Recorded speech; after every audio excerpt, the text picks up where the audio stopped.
So, Liam, we've really enjoyed having you as part of Grace Church for the last year. What some people don't realise is that actually you became a Christian really quite recently, last 2 or 3 years. Can you describe where that sort of search began? Yeah, so I suppose it kind of started about, just kind of shortly after uni, say about 1 year. To be fair, I was quite sort of involved with just the typical sort of university sort of lifestyle. So, it's quite sort of party and all, and, quite hedonistic, quite materialistic. And, it was fun, I guess, on a kind of surface level. But and also at the same time, I just feel like it just wasn't any sort of meaning to it at all.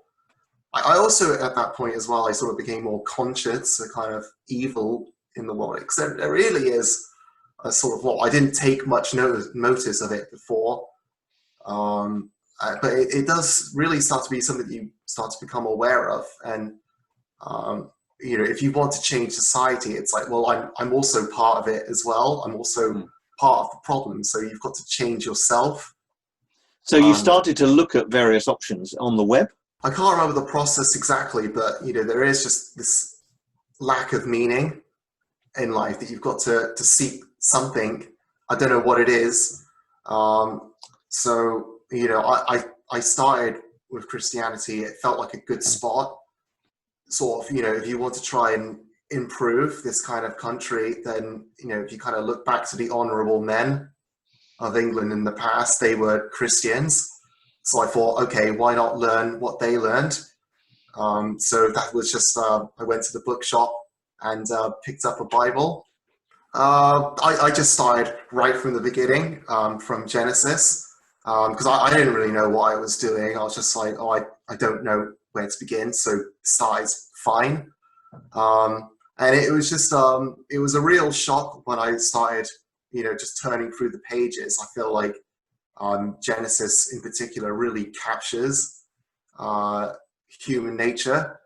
And I could feel a kind of resemblance to some of these people written about in Genesis. So it was very convicting in a way. It's like this thing understands my heart better than I do. It kind of. What was it like going to church for the first time?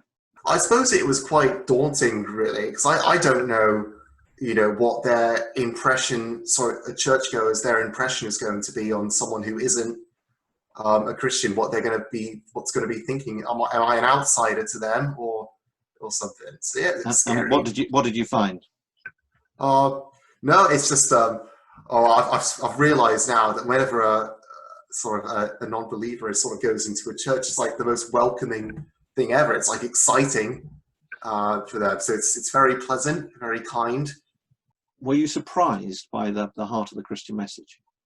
I find actually, when someone is explaining the gospel to you, and if you actually read the gospel yourself, it's a lot different than what I was expecting. Jesus, he does forgive, but it does require you to repent, to really be sorry as well. It's not that you can continue your life exactly the way it was before. A change is required. As you read more of the Bible, you feel it makes you come to face with what your heart is like, and how sort of futile it is to kind of try and change it by yourself. If you were to talk to someone who's not got any knowledge of Christianity at all, what would you say to them about the death of Jesus and what it means to you? Like when Jesus dies, it represents the sin that is taken away from your own life, and it's put to death. So you've moved to Didcot a year ago. You were introduced to us as a church back last summer, and you've sort of become pretty quickly part of our church family at Grace Church Didcot. What does Grace Church Didcot mean to you? Everybody serves each other. They help each other. And I think that's kind of what I sort of value at my sort of point in life. I kind of really want to go to a church where I feel like I'll see the same people with confidence every time. And it's just good to know that somebody's got my back, or that someone's there to sort of teach me things, to help me understand things I wouldn't be able to achieve on my own. Great. Liam, thank you very much.